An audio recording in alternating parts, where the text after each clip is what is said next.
é o termo correto? O que é que vocês Vertigem? acham? Depende da situação. Assim, os dois termos estão corretos, tá? Tanto faz você usar um como o outro, são sinônimos, tá? Vertigem e tontura são a mesma coisa. Então, o título da aula aqui podia ser tontura também, estava tudo certo, tá? Então, a vertigem é um pouquinho mais técnico, mas tontura também é bem aceito. Então, você pode usar qualquer um dos dois termos, eles são equivalentes. Mas vamos lá, o que é a tontura, né? O que é a vertigem?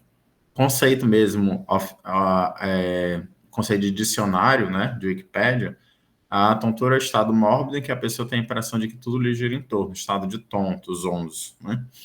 Um conceito mais técnico, né, seria que a tontura é uma ilusão, né, uma ilusão de rotação causada pela assimetria da atividade neuronal entre o núcleo vestibular direito e o esquerdo, né?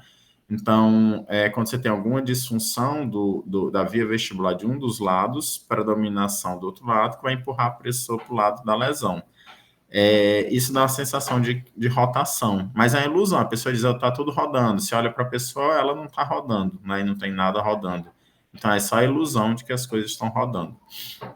Então, esse é o conceito mais técnico. E como é que a gente desencadeia vertigem em uma pessoa? Como é que a gente desencadeia tontura, né? Então, a vertigem ela pode ser induzida de 3 formas básicas, né? Primeiro, rodar, né, durante cerca de 20 segundos em velocidade constante e parar de repente, de uma vez. Toda criança pequena sabe disso, né? Que às vezes fica brincando de girar, rodar, né, até cair. Então, isso causa tontura de fato, né? A tontura pode ser causada quando você inibe ou quando você estimula um dos labirintos, tá? Às vezes na inflamação do labirinto por algum motivo, o paciente teve um AVC nos núcleos vestibulares, uma lesão encefálica nos núcleos vestibulares, pode ser isquêmica, hemorrágica, um tumor, né? Quando o paciente tem inflamação do nervo vestibular, neuronite vestibular, né? Causa uma labirintite, né? Que os pacientes tanto falam. Então, você está causando tontura também, né? Quando você inibe ou estimula um dos labirintos, você vai ter uma resposta assimétrica entre as vias vestibulares do lado direito e do lado esquerdo. Então, a assimetria de resposta vai causar a sensação de tontura. E uma terceira e última forma de causar tontura é quando você tem a presença de autólitos nos canais semicirculares. O que são os autólitos? São microcalcificações, né? Microcristais dentro dos canais semicirculares que causam a VPPB, né? Vertigem de posicionamento paroxístico benigno, que a gente daqui a pouco vai falar sobre ela. Então, vocês lembram, né, da via vestibular, né? O labirinto fica dentro no ouvido interno. Os 3 canais semicirculares estão dispostos, e cada um deles em 90 graus em relação ao outro, né, para representar as 3 dimensões. E os canais semicirculares o labirinto, na verdade, o labirinto, né, como um todo, ele é banhado por um líquido, né, chamado de endolinfo, né?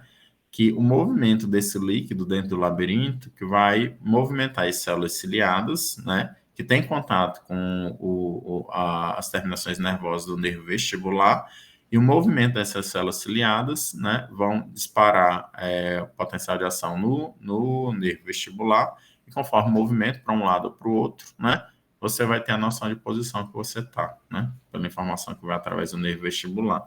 Então, esse movimento das células ciliadas, que mostrei embaixo dessa imagem, vão causar ou despolarização ou hiperpolarização, né? Das terminações nervosas ali que iniciam o nervo vestibular, e você vai ter a sensação de movimento, e isso tem que ser sincrônico entre o labirinto do lado direito e do lado esquerdo. Se tiver alguma resposta, alguma desarmonia, né? Alguma resposta desincronizada, você vai ter a sensação de tontura, né? Isso pode ser causado por doença do labirinto ou, às vezes, doença das artérias, né, que irrigam o labirinto. O labirinto também é irrigado por algumas artérias, vestibular anterior, né, a auditiva interna, coclear comum, né, e o infarto dessas artérias também pode causar tontura, né, assim, no vestibular. A via vestibular, né, ela tem representação também no córtex cerebral, né, uma área pequena, mas você pode ter disfunção da via vestibular por lesão central, né? Então, as labirintos, quando a gente fala labirintite, a gente associa mais assim do vestibular periférica, né? A doença do labirinto mesmo. Mas você pode ter tontura também por lesão do córtex cerebral, por lesão do tronco encefálico, por lesão cerebelar, tá? Porque a via vestibular é extensa, e ela passa por todas essas regiões. Então, você pode ter sinos vestibulares centrais, e quando a gente atende o paciente com tontura, a grande problema que a gente tem, né, a maior dificuldade é diferenciar a síndrome vestibular periférica de uma síndrome vestibular central, né, porque vai, em geral, indicar gravidade e urgência na investigação do quadro. Então, as vias vestibulares, né, elas têm conexão com o núcleo do terceiro e com o núcleo do sexto nervo cranianos, que inervam são responsáveis pela movimentação ocular, né, horizontal, né? Então, quando você tem alguma disfunção da via vestibular, é comum você ter um movimento anormal dos olhos, chamado de nistagmo, né? Que pode ser só para o lado da lesão, ou às vezes pode ser multidirecional também. Tá aí o labirinto, né? Dentro do labirinto, né, dentro dos canais semicirculares, normalmente você só tem a endolinfa, só tem o líquido, né? Quando se formam alguns microcristais dentro desse líquido, algumas microcalcificações, né, o paciente pode ter tontura também, né? São partículas soltas dentro da endolinfa, que vão irritar a parede do labirinto e o paciente vai ter tontura muito forte, principalmente associada a movimentos em determinadas posições da cabeça, né? Aí o paciente vai ter uma VPPB, a vertigem de posicionamento paroxística benigna, causada pela formação desses otólitos. Então, isso é relativamente comum e essa é a causa mais comum de labirintite, né? É relativamente frequente, assim, na prática clínica. Então, quando a gente vai entrevistar o paciente com queixa de tontura, né? A gente tem que tentar caracterizar o tipo de tontura. Então, quais são os tipos de tontura que vocês conhecem? Vocês já ouviram falar de algum tipo de tontura? Alguém quer falar? Normalmente em livro-texto, livro de semiologia, o que a gente mais encontra é assim, a vertigem objetiva ou vertigem subjetiva. Que a vertigem é a pessoa que está rodando em relação ao mundo, ou é o mundo que está rodando em relação à pessoa, né? Mas isso, do ponto de vista prático, ajuda muito pouco, tá? Então, na prática, pelo menos na neurologia, a gente não utiliza esse tipo de classificação em objetivo e subjetivo que a gente encontra em livros de semiologia. O que mais ajuda é esse daqui, é classificar a tontura em rotatória, oscilatória ou tipo mal-estar, né? A tontura rotatória, e isso você tem que exemplificar para o paciente, porque se você perguntar para o paciente como é a sua tontura, ele vai dizer que tudo roda, né? Você tem que dar o exemplo, independente de classe social, de grau de instrução. Já tem de colega médico que, perguntando para ele inicialmente como era a tontura que ele sentia, ele disse que rodava, aí você dá o exemplo, olha, tem 3 tipos de tontura. Primeiro tipo, tudo roda, como se você estivesse dentro de um furacão, dentro do redemoinho, está sentado na cadeira, acho que a cadeira vai virar com você, está deitado na cama, acho que a cama vai lhe derrubar. Segundo tipo, não roda, só balança. É mais é como se você estivesse flutuando num barco, pisando numa coisa fofa, assim, andando em cima de um colchão. O terceiro tipo não roda nem balança. É mais a sensação de mal-estar, a vista vai ficando escura, como se fosse desmaiar. Com qual desses tipos a sua mais se parece? Aí o colega lá falou, parece mais com esse último aí, né? E ele tinha dito no início que rodava. Então, independente do grau de instrução, né, do paciente, você tem que exemplificar para ele entender, tá? Então, a tontura rotatória mesmo, né, parece estar dentro do furacão, tudo está rodando, parece que a casa vai virar com você, a cadeira vai derrubar. Sugere mais um VPPB, mesmo, vestígio de posicionamento paroxístico benigno, neurinite vestibular, doença de Meniere, né, enxaqueca basilar, às vezes algumas lesões centrais e unilaterais, mas elas são mais associadas a quadros periféricos, né, síndromes vestibulares periféricas. A tontura oscilatória, que é de balançar, como se estivesse flutuando num barco, andando em cima do colchão, essa é um pouco mais preocupante, porque é mais comumente associada à lesão central, tá? Embora vestígio fóbica também possa causar isso e causas não vestibulares também, tá? E a tipo mal-estar, a vista vai ficando escuro como se fosse desmaiar, normalmente sugere causa não neurológica. Uma hipoglicemia, uma desidratação, às vezes assim, com vaso vagal, né, ver sangue, desmaia. Então, sugere mais causas não neurológicas, tá? Então, isso, obviamente, não dá para ter certeza, mas ajuda a gente a fazer uma triagem inicial, assim, para avaliar a gravidade naquela urgência inicial da investigação. Outra coisa que ajuda a gente é definir a duração da tontura, né? A tontura da VPPB, por exemplo, né, que é a vestígio mais comum, ela dura menos de 1 minuto, normalmente. Dura 30, 40 segundos, normalmente é uma tontura rápida. Ela acontece várias vezes no dia, mas cada vez que vem ela é rápida, né? A tontura que dura horas já sugere mais vestígio fóbico, doença de Meniere, né, um ataque isquêmico transitório, ou a vestígio da enxaqueca mesmo, a hora da enxaqueca basilar, né? A tontura que dura dias já pode ser a neurite vestibular, que às vezes dura até dura vários dias, né? Contínua, tontura contínua, que não passa, né? Durante vários dias seguidos, ou a síndrome vestibular central mesmo, ou de causa psicogênica. E a tontura que dura semanas a meses, normalmente é mais de causa central, a tontura mais demorada, contínua. A tontura não melhora com nada há um mês, né? O paciente está em tontura continuamente, sem passar nenhum momento. Então, isso sugere mais uma lesão central ou de causa psicogênica também, tá? Então, a caracterização, o tipo de tontura e a duração são bem importantes para a gente fazer uma triagem inicial do paciente entre a síndrome vestibular periférica e central, né? Outras causas, tem algum fator que desencadeia a tontura do VPPB é desencadeada por movimento da cabeça. Então, o paciente tem tontura quando vira na cama, quando vai estender roupa no varal para levantar a cabeça, vai colocar alguma coisa no armário, na prateleira mais alta, né? Tem alguma posição específica, se o paciente tem tontura quando está deitado, quando está em pé, alguma situação específica, ela tem tontura quando for para um lugar com muita gente, quando entra no elevador e tem tontura, né? Você manobra de valsalva desencadeia a tontura, né? O tossir, espirrar desencadeia a tontura, pode sugerir uma fístula perilinfática, né? Então, são pontos que a gente tenta coletar na anamnese do paciente. Tem algum sintoma auditivo, sintoma associado, sintoma auditivo, né? Zumbido, hipoacusia, pressão no ouvido, é muito comum na doença de Meniere, né? Junto com tontura, mas o paciente normalmente na doença de Meniere tem alteração auditiva também, né? Tem algum outro sinal de disfunção de tronco cerebral, né? É disfagia, disartria, alteração de sensibilidade, pode sugerir uma síndrome vestibular central, né? A tontura vem junto com cefaleia, com dor de cabeça, né? Pode sugerir uma enxaqueca vestibular, né? Tem náusea e vômito junto com a tontura, isso daqui é bem comum, né? Então, essas são pontos de atenção para a gente ter na anamnese. Exame físico do paciente com tontura, no exame direcionado, né? Você vai testar o equilíbrio, né? Estático e dinâmico. Quando o paciente tem a síndrome vestibular, né? Ele vai fechar os olhos, vai ter uma latência, ele vai cair para o lado da lesão, né? Do lado que está afetado. E o sinal de Romberg no exame da marcha, né, é esperado que tenha marcha em estrela, né, a marcha de Babinski-Weill, né, no exame do equilíbrio dinâmico. A gente examina as 9 posições do olhar, né, a paciente olhando para frente, direita, esquerda, cima e baixo, as 4 diagonais, né, cada posição do olhar separa um pouco, né, para ver se aparece nistagmo, tá? É o que você está querendo ver aqui nesse exame, se o paciente tem nistagmo ou não, e para qual lado que tem o nistagmo. É só para o lado direito, só quando olha para o lado direito que ele tem nistagmo. Ele tem nistagmo quando olha para cima e olha para baixo, né? Para qual lado ele tem nistagmo. Tendo cuidado para não observar se o paciente, quando você faz o movimento do dedo, da caneta, né, pedindo o paciente acompanhar, você não leva muito longe a caneta, né, muito para o lado.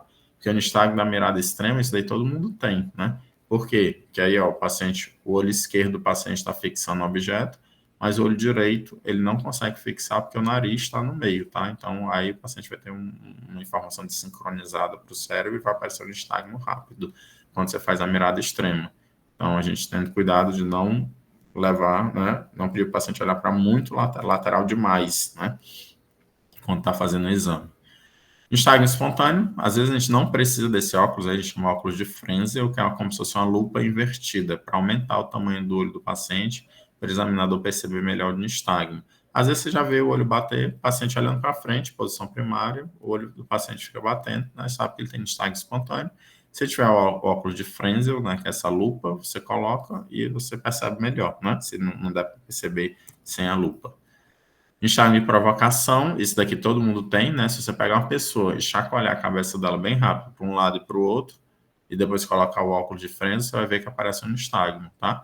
Então, o anormal aqui é o paciente não ter o nistagmo de provocação. Segmento ocular, que a gente já falou, examinar as 9 posições do olhar, né? E observar se aparece um nistagmo para cada uma delas, né? E o exame do nistagmo optocinético, né? O nistagmo optocinético é um nistagmo associado à visão do movimento. Por exemplo, se você estiver na parada de ônibus, esperando o ônibus, e um ônibus que passou não parou naquela parada, ele passou bem rápido na sua frente, vai aparecer um nistagmo. A gente não percebe, mas todo mundo faz um nistagmo nessa situação, tá? Né, no lugar que tem metrô, tá na estação de metrô, o metrô não para na estação, passa bem rápido na sua frente, parece um nistagmo. Então, como é que a gente induz o nistagmo optocinético? Você coloca um tambor giratório aí com listras pretas e brancas, né? Girar na frente do paciente, vai aparecer um nistagmo. Se você não tiver, aparecer uma toalha quadriculada, uma toalha xadrez, tá? E você passa a toalha na frente do rosto do paciente E vai aparecer o normal é o paciente ter o nistagmo optocinético. Quando ele não tem, que indica patologia, indica sendo vestibular central, tá? O nistagmo tanto o horizontal quanto o vertical. Então, normal o paciente desencadear nistagmo quando você submete a visão de um objeto contrastante em velocidade, em movimento, tá? Exame das sacadas oculares, né? Sacadas são movimentos de varredura do olhar, né? Então, como é que a gente examina essa sacada? Você vai o paciente olhar bem rápido para um lado, para o outro e ficar alternando o movimento dos dedos, tá? E para cima e para baixo, as sacadas horizontais e as verticais. Então, quando você entra num local que você nunca foi, de forma inconsciente, né? Seu olho pula de um lado para o outro, fazer uma varredura. O olho tem um movimento amplo e contínuo quando você pede para fazer, né? Fixar a visão rapidamente em determinado ponto. Se o olho faz um movimento decomposto, a gente diz que as sacadas estão fragmentadas ou hipométricas. Isso indica um vestibular central, né? O paciente tem que fazer ressonância de crânio. Um outro teste é o exame do reflexo óculo vestibular, que é o VOR, né? Que a gente chama que é aquele mesmo reflexo dos olhos de boneca do paciente em coma, mas é que a gente faz no paciente consciente, né? Então, você segura a cabeça do paciente, pede para ele ficar olhando para o seu nariz, você vira a cabeça do paciente bem rápido para um lado e para o outro. Se você pediu para ele ficar olhando o seu nariz, né? O normal é o paciente fixar a visão no alvo que você indicou. Então, você mexe a cabeça e o olho do paciente fica parado, que é a resposta normal. Se o olho vai junto com a cabeça, então o reflexo óculo vestibular está alterado para esse lado. E aí você tem que ter certeza só que o paciente está muito atento, né? Porque se o paciente estiver desatento, vai dar aquela falsa impressão de que o reflexo está alterado. Bom, e para aqueles pacientes que têm vertigem de curta duração e forte intensidade, a gente pode fazer as manobras de posicionamento, né? Lateral, ou a manobra de Dix-Hallpike, né? Que é a mais conhecida. O que são essas manobras? A gente quer desencadear tontura no paciente e avaliar se ele tem a VPPB, né? Que é aquele presença dos otólitos nos canais semicirculares. O canal que você tem mais de 90% das VPPBs acontece no canal semicircular posterior, que está alinhado aqui a 45 graus em relação a esse plano mediano. Então, o que a gente faz? Aí, nessa sequência B1 aí do lado direito, né? Você inclina a cabeça do paciente a 45 graus e vira ele para trás de uma vez, né? Até ele ficar deitado. Se o paciente tiver tontura, tiver otólito dentro do canal semicircular, vai desencadear uma crise de tontura muito intensa, vai aparecer um nistagmo batendo no sentido do ouvido que fica para baixo, vai durar mais ou menos 1 minuto, né, 40 segundos a 1 minuto, e o paciente melhora depois disso. Quando melhorar, você senta ele na maca com a cabeça na mesma posição, tá? Inclinado a 45 graus. Quando você sentar, ele vai voltar a ter tontura, o nistagmo vai inverter, vai bater no sentido do outro ouvido, e vai durar mais ou menos 1 minuto e vai passar também. Aí vocês, o paciente tem VPPB, né? Manobra de Dix-Hallpike foi positiva para VPPB. Uma outra alternativa à manobra de Dix-Hallpike, a gente chama manobra de posicionamento lateral, que está aí na sequência A1 e A2, né? Se o paciente senta na maca na posição normal, você inclina a cabeça dele a 45 graus, né? E você vira ele para o lado, tá? Vai ter a tontura, se a VPP vai ter tontura, você espera passar e vai durar menos de 1 minuto do mesmo jeito, né? Depois, quando passar, você senta ele na maca com a cabeça na mesma posição. Quando sentar, ele vai voltar a sentir tontura, vai voltar a ter nistagmo, né? E aí você faz o diagnóstico da VPPB, tá? Tanto faz fazer a manobra quanto a outra, elas são equivalentes. A de posicionamento lateral e a de Dix-Hallpike. A Dix-Hallpike é só mais conhecida, né? Porque foi a primeira descrita. Bom, o que a gente quer quando fez esse exame da função vestibular é identificar se o paciente tem síndrome vestibular periférica ou central, né?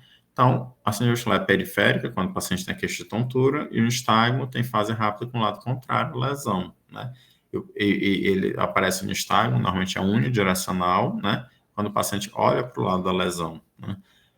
O paciente cai para o mesmo lado da lesão e o reflexo óculo vestibular está alterado também no lado da lesão. Isso gera síndrome vestibular periférica. Então, o paciente sempre cai, né? A tendência do paciente é cair sempre para o lado da lesão. Se a lesão estiver do lado esquerdo, ele cai para o lado esquerdo e vai aparecer um nistagmo evocado pelo olhar para a esquerda, mas o nistagmo bate para a direita, tá? Ele aparece quando olha para a esquerda, ele bate para a direita. E o reflexo óculo vestibular está alterado também desse lado esquerdo. Síndrome vestibular periférica, exemplo clássico, a neuronite vestibular, tá? O paciente tem uma disfunção vestibular muito súbita, normalmente causada por infecção viral, inflamação do nervo vestibular, né? É um paciente jovem, adulto jovem, normalmente, que tem uma tontura muito intensa, né? Dura ali 2 a 3 semanas, nos primeiros 5 dias, principalmente, 5 a 7 dias, é muito intensa mesmo, que o paciente não consegue sair de casa, e vai melhorando ao longo de 2 a 3 semanas, tá? Mas faz repouso sedativo labiríntico, às vezes faz um benzodiazepínico nessa fase, normalmente ajuda no controle dos sintomas de tontura. E assim, no vestibular central, toda vez que você tiver um nistagmo para mais de uma direção do olhar, né, bate para a esquerda, bate para cima, sempre pensar em ensino vestibular central. Ou qualquer nistagmo vertical, o paciente tem nistagmo só para cima ou só para baixo, mas é vertical, para cima ou para baixo, pense em ensino vestibular central também, tá? Então, não, o lado da queda é variável, o reflexo para o vestibular é normal, tá? Vai ajudar muito a questão do nistagmo. Qualquer nistagmo para mais de uma direção ou nistagmo vertical, sempre pense no vestibular central, tem que fazer ressonância de crânio.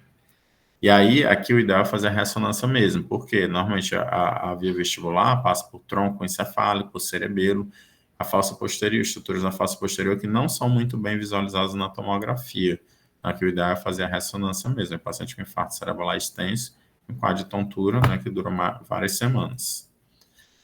E sempre que o paciente tiver queixa de diplopia associada à tontura, diplopia com tontura é igual a ressonância de crânio. A gente tem que considerar no vestibular central, a lesão de tronco encefálico, então tem que fazer a ressonância, obrigatoriamente, tá? Toda vez que tem tontura e queixa de diplopia, visão dupla, sempre fazer imagem cerebral. O nistagmo pode ser vertical, né? Pode ser um nistagmo downbeat, né? Ele é muito comumente encontrado na malformação de Chiari, né?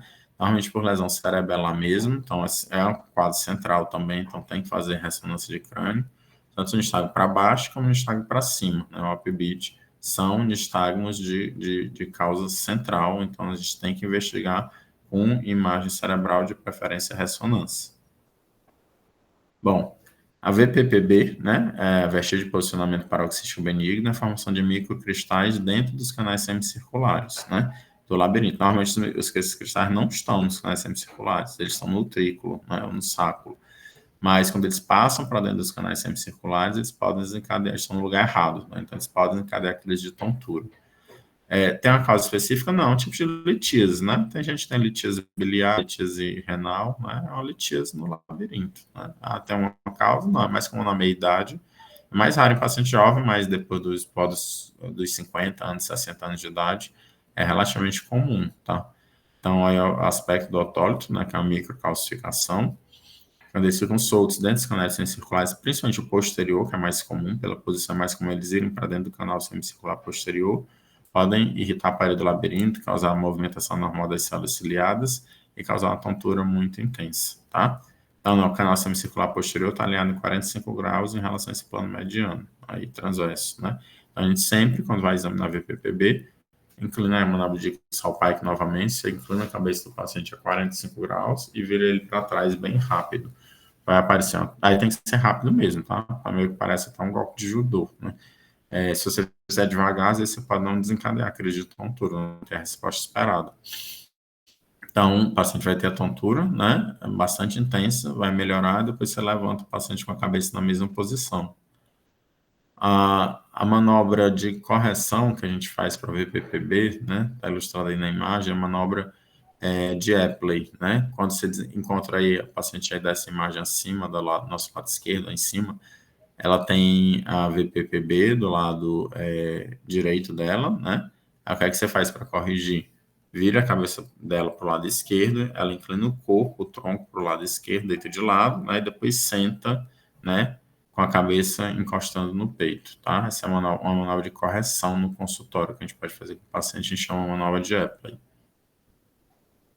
Aí, novamente, é uma manobra de Epley, né? O paciente deita primeiro, né? Para o lado afetado, tá? Aí, no caso, desse lado esquerdo do paciente, ele vai virar a cabeça para o outro lado, deitar de lado e sentar de lado, né? Com a cabeça encostando no peito. Então, essa é a manobra de Epley, que é uma manobra de correção. Tem um tratamento domiciliar do VPPB que a gente chama os exercícios de Brandaroff, né? Que é bem simples, né? O paciente tem VPPB, você pede para ir em casa, sentar na cama, inclinar a cabeça 45 graus para um lado e cair para o outro, né? Teve tontura, espera passar, senta com a cabeça na mesma posição. Chegou aqui, vira para o outro lado, cai para cá. Teve tontura, espera passar, senta com a cabeça na mesma posição e faz isso pelo menos 5 vezes para cada lado, tá? A gente chama de exercício de Brandarov, que é a forma do paciente se autoinduzir tontura, né? Porque quanto mais crise de tontura ele tiver, mais provável que em uma dessas crises, né, os autólitos saiam de dentro do canal semicircular posterior. Então, quanto mais tontura o paciente tiver, mais rápido provavelmente a VPP vai passar, né? Às vezes, em alguns casos mais graves do EPPB, né, pode chegar até a indicação de tratamento cirúrgico, você fazer a retirada cirúrgica dos autólitos dentro dos canais semicirculares, mas eu particularmente nunca precisei indicar cirurgia para nenhum paciente com VPPB, né? Então, essa é uma medida extrema realmente, mas é descrita na literatura. Bom, existem outras situações que causam tontura também, isso aqui vocês, todo mundo sabe, né? O álcool, né? O estado pós-alcoólico, o álcool causa tontura, né? O paciente bêbado fica tonto, né? Na verdade, o álcool, ele causa uma irritação simultânea de todos os canais semicirculares por alteração do fluxo endolinfático que é aumentado. Então, você aumenta a pressão dentro do labirinto e o paciente alcoolizado tem um estado multidirecional, né? Então, tem todos esses ao exame alterado, né, da função vestibular. A doença de Meniere, né, outra causa comum, é uma doença que o otorrino, né, normalmente trata, mas vem com tontura, né, associada a sinais auditivos, normalmente. Então, o paciente tem a sensação de plenitude auricular, sensação de cheio no ouvido, de tampado no ouvido, tá? Às vezes tem hipoacusia, zumbido, tá? Então, a tontura associada a sintomas auditivos sugere muito Meniere, né? Normalmente a gente encaminha para o otorrino. Outra causa de tontura, né, é o enjoo nos meios de transporte, tá? E aí qualquer meio de transporte pode causar cinetose. Isso é relativamente comum, tá? Ônibus, carro, barco, avião, né? Qualquer meio de transporte. Só por curiosidade, esse é o único meio de transporte que não causa cinetose é andar a cavalo, andar montado no cavalo mesmo, né? Mas qualquer outro meio de transporte pode resultar assim, em enjoo. O que é que a gente pode fazer para diminuir a cinetose para quem enjoa no carro, né? Primeiro, a gente não deve ler, né, dentro de nenhum veículo em movimento, porque quando você está lendo, né, você está dando a informação para o seu cérebro de que você está parado, né? Mas o seu labirinto está no carro em movimento, está indo linfa no canal, nos canais, dentro do labirinto está se movimentando. Então, seu cérebro está recebendo a informação que você está em movimento, mas sua visão está dando a informação que você está parado. Então, isso gera informação contraditória para o cérebro e você tem aquele enjoo, né, aquela tontura. Às vezes tem pacientes que vomitam, tem pessoas que vomitam, né? Então, a gente não deve ler, nem olhar celular, nem passar mensagem com o carro em movimento, tá? Ainda mais que já tem realmente cinetose. Outra forma de você tentar diminuir a cinetose, se você estiver no carro, né? Você sentar no banco da frente, né? Você está dirigindo, ótimo, porque normalmente quem está dirigindo não enjoa, né? Mas se não estiver dirigindo, se estiver aqui de carona, sentar no banco da frente, ficar olhando para frente, olhando para o horizonte, tá? Porque quem está no banco de trás, né? Nem que não queira, ele está vendo o quê? Quem está sentado no banco de trás está vendo o banco da frente, né? Então, a mesma coisa como se estivesse lendo, né? Você está fixando a visão num ponto, seu cérebro está recebendo a informação que você está parado e o carro está em movimento, né? Então, a gente não deve... então, quem já sabe que enjoa, o ideal é ir no banco da frente, tá? E fixar a visão no horizonte.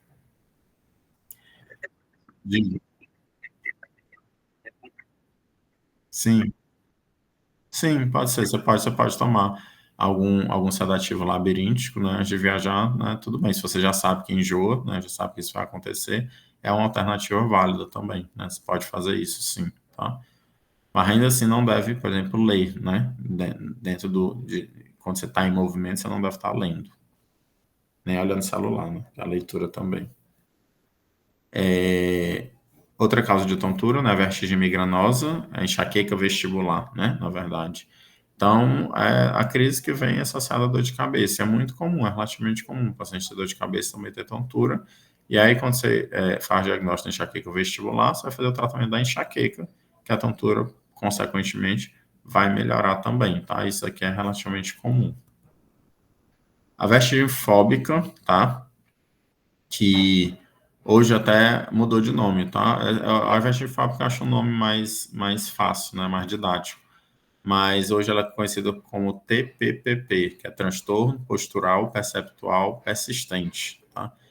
Que é aquela tontura que dura mais de 6 meses, né? Normalmente associado, aparece ela pior em situação, o paciente tem alguma fobia, né? Lugar fechado, elevador, lugares com muita gente. E o tratamento dela vai ser com antidepressivo, né? O problema da vertigem fóbica, que ela é a segunda causa mais comum de tontura, depois da VPPB, né? A segunda causa mais comum. E ela pode simular qualquer daqueles padrões de alteração, tontura rotatória, tontura oscilatória, tontura mal-estar, né? Então, nem sempre o diagnóstico é tão óbvio, tão fácil, né? Mas quando você faz diagnóstico, você vai tratar com antidepressivo, né? Às vezes tricíclico para início, se não melhorar com inibidor de recaptação de serotonina mesmo, tá? Mas vocês têm que conhecer agora, ela é conhecida por esse nome TPPP, tá? Transtorno postural perceptual persistente. Bom, o tratamento, como é que a gente trata tontura nesses sedativos labirínticos aí que chegaram a falar, né? Você pode usar o diminuidrato, né, que é o Dramin, prometazina alternativa, a meclizina, alguns benzodiazepínicos. Benzodiazepínico que a gente usa mais na neuronite vestibular, né, com tontura muito exuberante e intensa na primeira semana. Flunarizina e sinarizina, né? Flunarizina e sinarizina eu particularmente não gosto. Eles são bons sedativos labirínticos, são bloqueadores de canais de cálcio.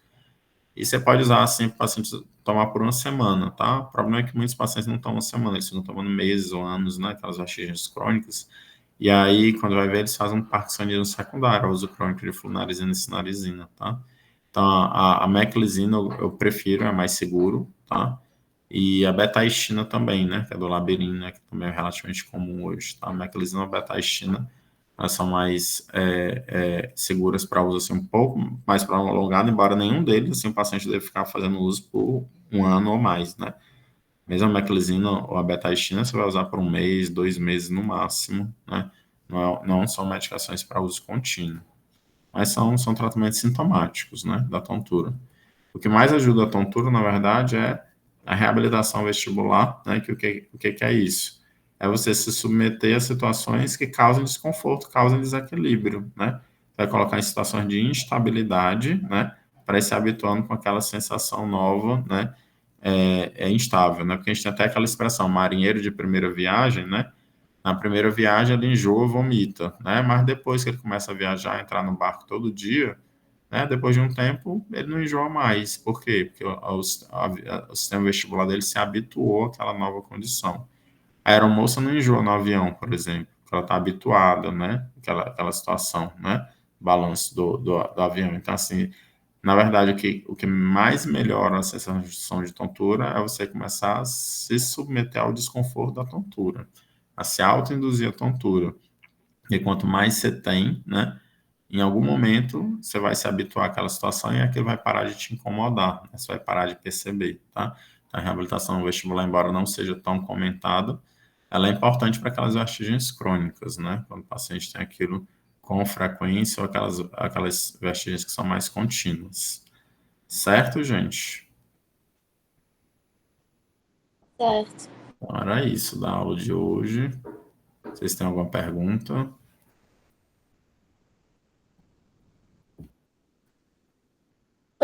Professor, Foi, acho que foi. Não tem que fazer nessa. professor, é só Hum. para entender um pouco melhor, quando é que um neurologista vai tratar e quando é que a gente referencia para o otorrino? Então, na verdade, tem muitas, são comuns, né? Assim, as duas, são patologias que ficam na fronteira entre as duas especialidades.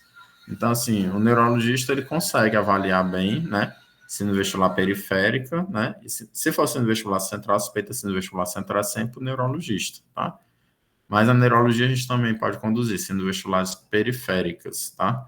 De uma forma geral, exceto aquelas que têm distúrbio auditivo associado. Então, se o paciente tiver queixa auditiva junto com a tontura, sem zumbido, né? Mesmo que seja só um zumbido, ele nega perda auditiva, mas tem só o zumbido, sem caminho para otorrino, tá?